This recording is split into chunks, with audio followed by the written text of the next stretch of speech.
Yep, good to go, guys. Good to go. Dave, if you don't laugh, you'll cry. I don't know if you've seen the headlines about retirement and that kind of thing in the past 24 hours. Do you have an announcement for us today? No, I haven't heard anything actually. I haven't seen anything. Been on the golf course. No, I don't have an announcement. For me, it's about trying to work hard in the nets as I did today. Potentially come out tomorrow and if selected, go out there and play and try and win an Ashes series. Is there ever any consideration to use this as your jumping off point? A lot of champions have retired at the Oval over the years. No, not at all. This is about us as a team. And if we win, it's about the team celebrating, and that's what we're here for. We're here as a group, and we're united, and hopefully we can achieve that. You said if selected. I mean, have there been points across this tour where you have doubted whether you would be selected, and what have you made of your tour to date? No, not at all. As a player, that doesn't go through your head. Going through your head is actually going out there and trying to score as many runs as you can and try and work hard on your game in the nets. If you get tapped on the shoulder, you get tapped on the shoulder. You can't have that doubt in the back of your mind going into a game or your practice either. And what have you made of your personal tour so far? For me, I've probably left a few out there, but in saying that, I've played a lot better than what I did last time. I feel like I'm in good positions. I'm looking to score. I've had a couple of unlucky dismissals, and then dismissals where I've tried to negate the swing or the seam and has just caught the outside edge of the bat. So for me, I feel like I'm in a good space, contributed well, and as a batting unit, we're all about partnerships. And I think the partnerships that we've had in key moments of this series so far have actually worked very well for us as a team. As an opener in England especially, David, do you look at those things more than what you average and how many runs you've scored, the partnerships and the time you spend out there in the middle? Yeah, definitely. I think it's in probably all places that you play. We try and work on partnerships and big partnerships, and they're the key to the start of the innings for us as well. Open the batting, trying to get the team off to a good start, see off the opening spell, potentially the next spell like a Woody or a Wokesy, and you try and make it easier for the guys that are coming in next. We see that the ball's starting to swing after sort of, say, 10 to 15 overs. They're crucial moments of the game, and if you can negate that, it settles it a little bit in the change room. People can get nervous if there's wickets falling around. But if you're batting in partnerships, obviously it puts the opposition on the back foot, but it eases the dressing rooms as well. And I've been in teams where we've capitulated, and you can get nervous. I've never batted in the middle per se, so I can't talk on others' behalves. But you can get the sense when you're in the change rooms when that does happen. So do you feel it's a test where you can tick off a few things, like both individually, like score a century in England? It was such your last chance to do that, and win an Ashes series in England as a team. Do you sort of got those two big things you can tick off? For me, it's about winning the series. Came here last time; it was a draw. Hopefully, we can go away with the series win, and then there'll be a fitting Ashes campaign for us, and a fitting tour over here in England with the World Test Championship as well.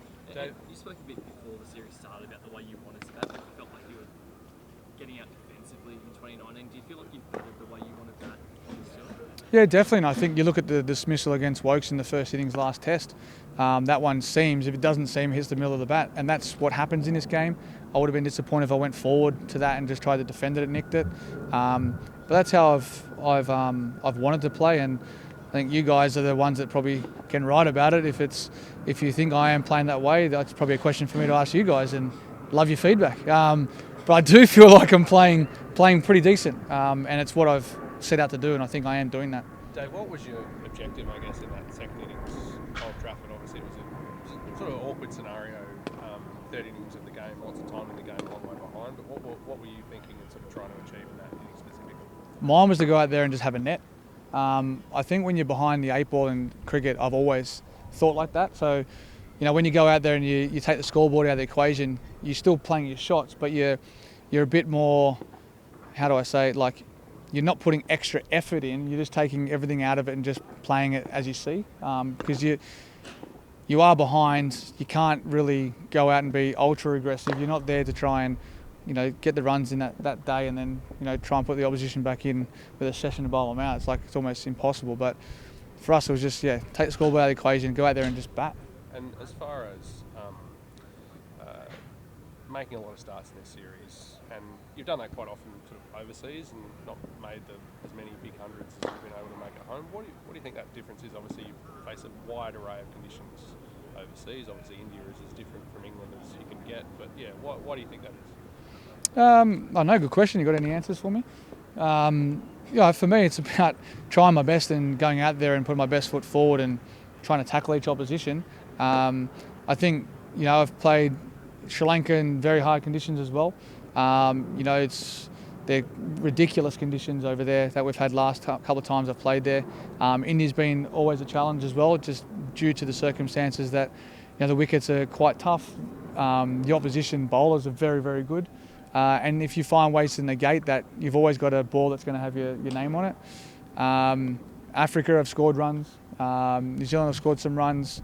But we don't get the two of those places too often. And we've had a gap where we missed a series over there as well. So it's almost like in the back end of my career to date, it's come around where I've played in England twice, India twice, and Sri Lanka. So in conditions that probably don't suit my game as well, but also wickets that are more challenging than when I did first go to those countries. And is it challenging the longer you get into your career to maintain that aggressive, proactive attitude, and you have to kind of work on that, whereas when you were younger, maybe it flowed a bit more naturally?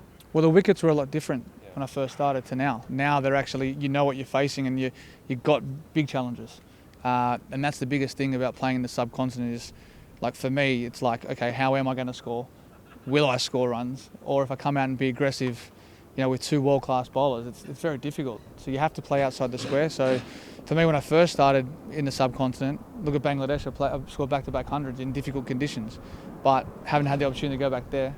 And I felt like that going forward into an Indian series, it would help me. But yet again, you've got two world-class international bowlers who have taken a lot of wickets and in their conditions are the hardest to face. So, for me, I just tried my best every time, and I don't really have an answer of why I haven't scored runs. And is obviously at the top of the tour, you mentioned SCG, January, Pakistan. Is that still your goal in here and there? Yeah, definitely. And if I score runs there, potentially might kick on. Who knows? But just having spoken about, you spoke about this tour, about the Sydney farewell. I mean, your dream of ending there. Did it give you the clarity of thought, like just knowing where the end is in a way? Well, Johnny Farnham had one last tour and kept going, so who knows? Might have to keep you guessing. How does this England attack you face this time compared to the one 4 years ago? Did it feel like there was a bit more threat from other areas as well? I think because the game's obviously evolved and there's a lot of Test match cricket being played, there's rotation. So I think it's actually a harder thing to come up against because you're not actually getting the same bowlers all the time. You might get one, potentially two. So with a chop and change, you actually have to adapt to different things. Like, so Wokesley will stay over the wicket to me all the time. Robinson will probably stay over the wicket. He won't come around. Broad will always stay around. So you in the back of your mind when you're training, you've got to adapt that at training. So that's probably been the hardest challenge, I think. But they've got world-class bowlers in their attack, and they're all mid-30s like myself. So it's just great to see them keep coming. They probably don't have much cricket left in them, and it'll be sad to see a lot of those guys leave. And we have to applaud the way that they've kept coming year after year. It's been an exceptional effort by them, and I know when I finish, I won't miss them. David, I don't know if you've heard this baseball thing, but what do you make of it? Head ball. Yeah, look, at the end of the day, they're scoring at a good rate without, I don't think, playing baseball. I think I haven't really seen much of it. Zach Crawley plays the way that he plays. He played a fantastic innings last game with a lot of luck. But I haven't really seen baseball yet, to be honest, from my position at first slip. I think they're just playing the way that they're playing, and I haven't really seen much of it, to be honest. Australia has struggled to find a partner for the last stretches of the career, right? Like you that. How do you think they'll go replacing you when you do call it? Finding two Exactly. in a couple of years' time when Uzi goes as well. That's a good question. That's the selector's job, and hopefully they've been looking at some talent around Australia. And also, the hardest thing I think moving forward is, we've always had players that have come and played both forms in all three forms now. So are they going to be inclined to pick someone like that? That's obviously their job. But look, I've always said, Matt Renshaw is a very good player. He can play both formats quite easily. He's tall. He's exactly like Haydos. We spoke about it in his early part of his career. I've always felt and held him in high regard as a very good player. He's worked on his technique. He's been in and out of the squads, and I think he'll be a great replacement. And then on the other side of that, we've always had someone who's been up the other end to actually soak up, some of the pressure and bat normally. That I'm not sure who that might be. You've got Hunty and Bryce as well at home. So they're two guys that have been looked at for A series, and they're probably good players to fit that sort of mould.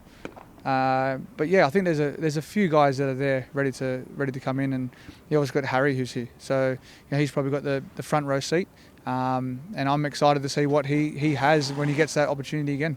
David, I made the joke at the start about some of the more bizarre headlines that there seems to be around you, and it's something that you've had to deal with your whole career as well. I guess people, for whatever reason, like talking about you. How do you deal with all of that? We've got to get subscribers to your channels and your paywalls that you guys have. So I guess when I'm done, you guys probably have to work a bit harder. I don't know. I actually, to be honest, in seriousness, I'm not sure. I don't know. Maybe because I've just been outspoken quite a lot. I do give headlines. And hopefully, I can keep giving them when I'm sitting in the commentary box. Is it tough for you to have to constantly kind of deal with that and put up with that as an athlete? It does. It does wear you down a bit, but you've got to compartmentalise from the game and then the off-field stuff. And for me, I'm blessed to have 3 beautiful children and a great wife. So that occupies a lot of my time. And I think as athletes on the field, we know what we have to do, and we know what comes with the job. So if I can give any advice to anyone out there, you're just going to have thick skin, soak it up, and just front up. That's the best thing to do. And we've all got a job to do. You guys have to write about cricket. That's what you do, and what we have to do is go out there and try to entertain and score runs. And if we don't, we won't be here to talk about it. I know, again, we'll joke about it at the start, but Michael Vaughan came out last night on a show that was publicised saying he'd heard you were going to retire after this Test match. So are you surprised that's actually been said and that rumour's floating around the last couple of days? And Smithy, apparently. Yeah, and Smithy. Well, yeah, so you have it, yeah. Yeah, so obviously it's a joke. So So I won't take that too seriously. Should we take you going on beyond Pakistan too seriously, speaking of jokes? Or are you being... Pakistan? Oh, at home? Yeah. Oh, I thought you meant going back to Pakistan. When's the next tour there? Are you seriously looking at playing on Yeah, beyond yeah. Oh, seriously? Depends. See how I go. I've given the fact that I won't play the West Indies, but if I still think I'm eligible to keep playing and seeing the ball well, who knows? I'm playing the 2024 World Cup. And I've always said, to be at your best for white ball international cricket, you still have to be facing some form of red cricket ball. Maybe I might play shield cricket. I'm not sure. So why not West Indies? What do you mean, why not? Like, I'm giving an open-ended... Yeah, but you said that you definitely... I want you guys to think. Can't you just... Okay, I won't be playing any further than Pakistan. I won't be playing the West Indies. Pakistan is definitely the end. You have my word, I promise you. Slightly different one. What's it been like to be on the inside of this series, given some of the events? Obviously, Lords was very dramatic in particular, but the crowds, the level of interest in the series, the type of cricket that's been played, just your experience of it as an event. I think it's been great. I think the way that the game's been played is fantastic. Everyone says England should be up 3-1. I don't know why that is, but we're 2-1 up and we've played very good cricket. And to be honest, I don't think we've played our best. I think in certain moments of the game we've been able to get ourselves back in, and we're well ahead in Lords as well. So it got close because of the fantastic knock by Stokesy. But all in all, I think everyone's been excited. A lot of people at home have been staying up all night watching it. I think it's been, it's definitely one of my best series that I've played in and most exciting. I think the bunch of guys that we have here, we're having a lot of fun. It's calm and we're very well connected as a group. And I'm just excited to come out here and hopefully try and win this Ashes series, first time in a long time.